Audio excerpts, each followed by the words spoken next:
Hello, welcome to Irons United for another player profile here. So I'm going to be talking about Andriy Yarmolenko. Yes, our mercurial winger, you could say, on the right hand side, which I think he really should be on the left side. But there you go, that's another story. And we're going to go through his some of his stats. Basically the general feeling about him from my point of view. But let's know in the comments below what you think of Yarmolenko. Should he stay? Should he go? Do we need more from him when the season restarts? Of course, and all that kind of stuff. Now, I just want to take this opportunity, first of all, for a bit of a serious note, actually. Unfortunately, there is a fake account out there in the world somewhere called Irons United, and they've actually stolen our logo, and they are they've been commenting onto our videos and making comments on our videos, but also they've been going onto other channels' videos as well. They've been making claims and statements about the coronavirus, that they've got it. They actually went on another channel yesterday, I believe, or the day before, and said that I contracted coronavirus, which I haven't, thankfully, as yet, as of making this video right now. So all we can do, we've reported them, but we're not sure what we're to do. We've noted that some of the comments that this account is making is really in poor taste and not right at all. So we may have to take this further. We're not sure what we can do about them, apart from just report them to YouTube and maybe even notify the police if we need to go that. But it's just really in poor taste. So whoever you are doing it, just please, just stop this. It's not about our sensibilities here. This is about some of the stuff that you're saying, which you really shouldn't be saying, especially in this time of, what everybody's going through. So, you've been told, really. Anyway, if another channel or anybody gets a comment from us, as, they think it's from us, Irons United, I can categorically state right now that Irons United, as a channel, okay, we will not comment on another video from any other channel. Now, we may go as individuals, okay, and individually comment, but as a channel, we won't. So if you see us, if you see Irons United commenting on another video, it's not us, okay? I just have to say that. Unfortunately, there are some idiots in this world, and I've just got to say a big thank you from Gonzo from Hammer's Chat for contacting me last night and letting me know. And he was obviously, his concern is for my well-being was very greatly appreciated, and thank you for letting us know about this situation as well, which we weren't really fully aware of as well. But anyway, enough of that. Let's get back to this. Sorry about that, but that had to be said. But I say, whoever you are, just stop. Just stop doing it. What's the matter with you? Just stop. Right, Yarmolenko. Look, I thought he was a lot younger than he is. He's actually 30 years old. He's born on the 23rd of October, 1989. I've got my stats here, you see. And he's born in, guess what? Leningrad, Russia. But he plays for Ukraine. But there we go. Right, so he's obviously maybe had dual nationality. I'm not sure what his history is there, or whether he then, became a Ukrainian citizen afterwards. And I'm going to tell you why. Because he spent his early career from childhood going upwards through the ranks at Desna Chernikhiev, and then he went to and that was 06-07, then 07-08 he went to Dynamo Kiev, the second tier team, Dynamo Kiev T2, and he made 37 appearances with 9 goals. With his first team, Desna Chernikhiev, he made 9 appearances and 4 goals. In 2008 to 2017, he made it up to the first team at Dynamo Kiev. 228 appearances with 99 goals. Not a bad return there. Just under a 1 in 2. For a winger, that's really good, isn't it? And 17-18, Borussia Dortmund, not as great there, and this is kind of where the alarm bells may have started ringing. 18 appearances, 3 goals, and you would think, That's not exactly a fantastic return. But then he came to West Ham, and we paid, just over 17.5 million, just under 18 million, I think it was. And he's made 24 appearances and 5 goals in that time since 2018. We're 2020, 2 seasons in. Not a great return. Now, basically, 2018, 2019, his first season, obviously he got injured quite early on, and he pretty much, he did. He missed the rest of the season pretty much, didn't he? And but he made 9 appearances and 2 goals, and a couple of corkers there as well. We were all getting really excited by Yarmolenko, weren't we? And then all of a sudden the injury came in with that knee. I think it was that knee, wasn't it? He just flopped over right next to the goal, wasn't it? By the goalpost at home, and it just terrible injury. But then he's come back from it. He did come back from it. This season, 19-20, 15 appearances, 3 goals, and a couple of great goals again. And we were all getting really excited. Then he got injured again, big layoff. But he was supposed to be making his way back. Then obviously the whole world crisis happened. And if the season ever does restart, hopefully he can hit the ground running and get a few more goals with a few more appearances and a bit more consistency from him. I just want to say he is a Ukraine international. He went through all the junior ranks, under 19s, under 23s, whatever it was. Made his senior debut in 2009. He's basically made 86 appearances and 37 goals. I believe he is Ukraine's, if not top scorer, he will be quite soon, obviously when internationals resume as well.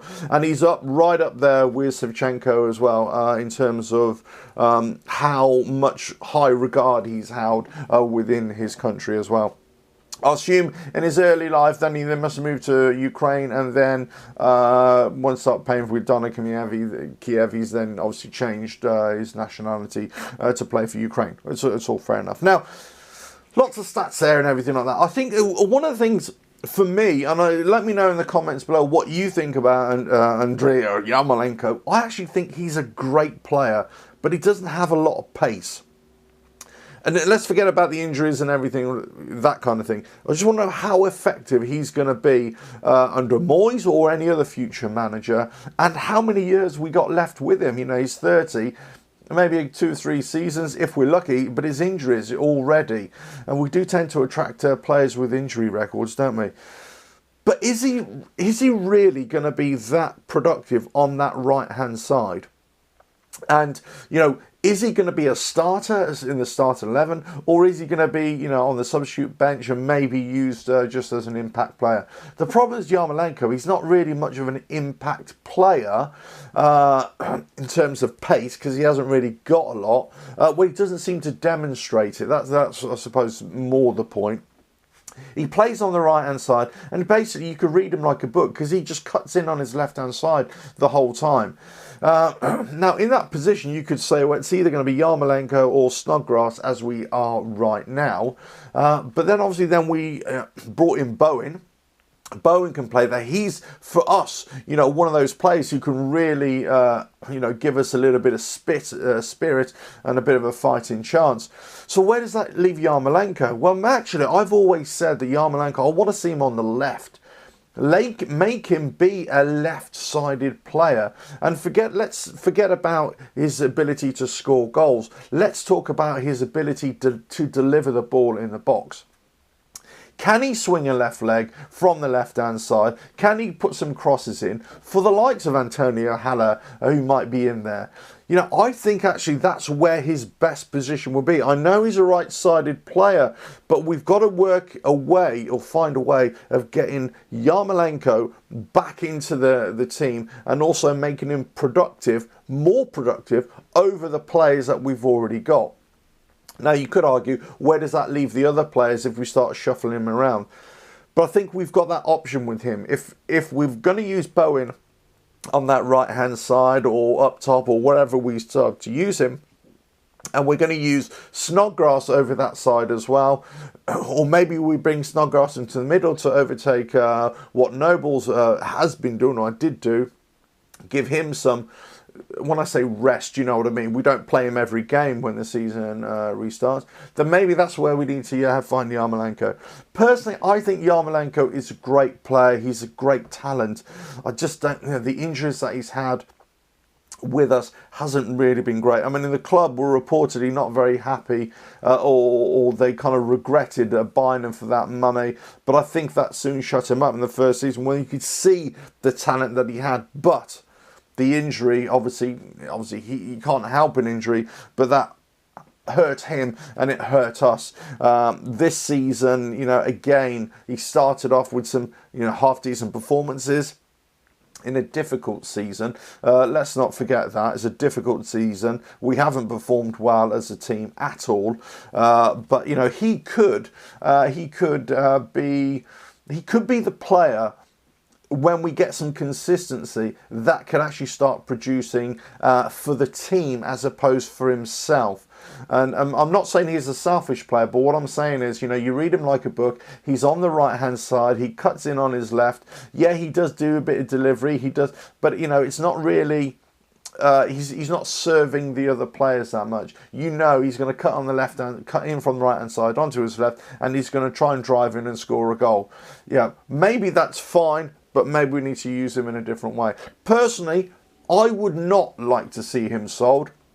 I would like to give him another season at least to see if he can produce and we can have a more of a rounded team around us. Now, obviously, this really depends, of course, I appreciate, on how the season kicks off again, if we can start it again, what happens next season.